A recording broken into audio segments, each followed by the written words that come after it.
Let's get reaction now with the editor of the Jewish News who can join us, Richard Ferrer. Richard, thank you for your time. I'm just wondering what you're making of this we're getting from Downing Street in the past few minutes, because, of course, Suella Braverman, the Home Secretary, due to meet the Met Commissioner a little later.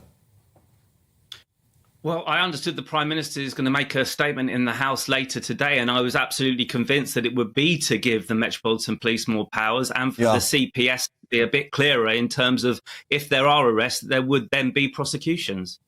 Yeah, as we understand it, the Met's position is that it had what they called were expert officers on the scene in terms of this video that's been relayed, counter-terrorism officers who decided that there was no offence being committed. And then specialist Crown prosecution lawyers also viewed the footage and agreed with that assessment. Well, the word jihad was heard, and I understand there are multiple meanings for it, but, you know, the word rape is a botanical term for a type of oil, but we know what that means as well, and also the context that it was uttered. I mean, I think it needs to be very, very critically, clearly labelled here that Hizb ut-Tahrir, where the event took place, they are an offshoot of the Muslim Brotherhood.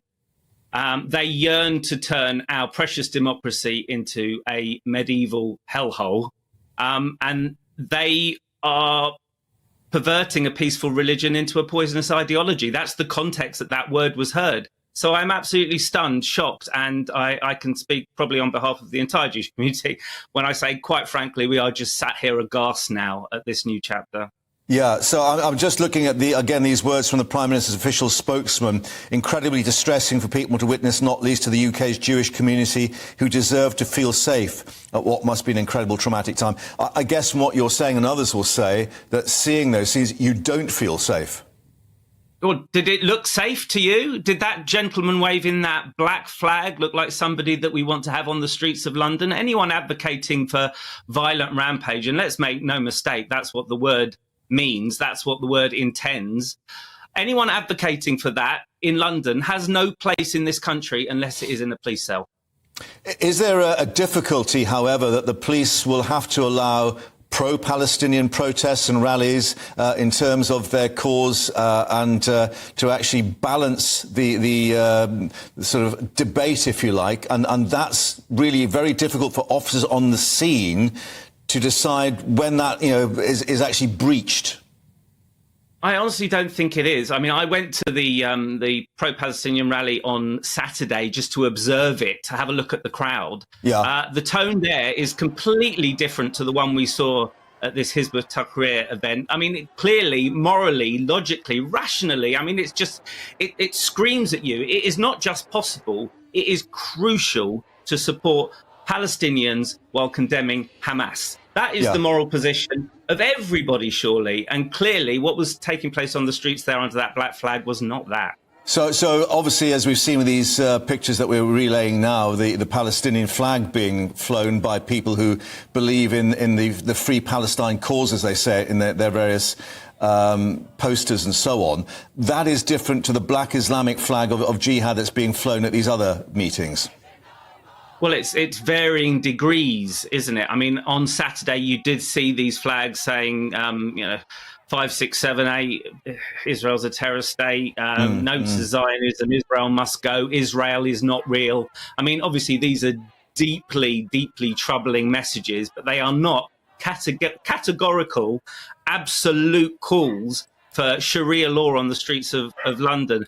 Yeah, I'm gobsmacked, and I can only imagine that Suella Braverman, the Home Secretary, has not got her way in conversations with the Met. Well, as we understand it, she is due to meet Mark Rowley from the Met, and I think her phrase was to call for the full force of the law to be used. But is that the difficulty? We're not quite sure what the law says on this particular issue.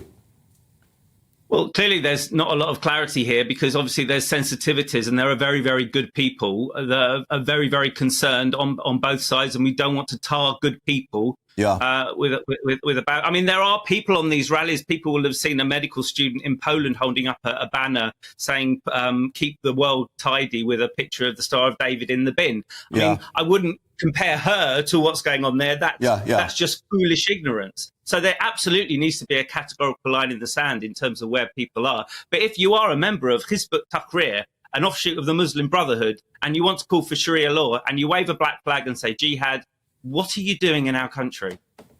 Right, and give us a sense as to how the Jewish community is feeling at the moment, bearing in mind this daily barrage, if I can put it that way, of news coming from both Israel and Gaza, and, as you said, from other European capitals and other protests and so on. I mean, do you feel as if you are politically in a bunker at the moment? It's the worst, darkest, most difficult days of my life. I mean, as editor of the Jewish News, I've been on the coalface watching the trauma, the deep trauma and distress of the Jewish community as anti-Semitic incidents go up by 1,300%. There was a big rally in Trafalgar Square yesterday, 15,000 Jewish people, and it was an event to bring attention to the 200 plus hostages that are being held currently in Gaza by the Hamas terrorists, and there was still trouble there. There were people screaming. There was an arrest. I mean, the undercurrent here is terrifying. I would just say that there needs to be a coalition of the morally sensible, morally literate here. You don't have to take sides. You know, we need to sympathise with Israel and what it's going through. We need to sympathise with Palestinian victims in Gaza. What's happening there is appalling. But there are clear enemies here on both sides. And I'd say the number one enemy, of course, is the horror that Hamas is inflicting, not only on its own people, but of course on Israelis and Jews. Richard Ferrer, editor of the Jewish News, thank you very much indeed for joining us here on the live desk and taking us through that. Thank you.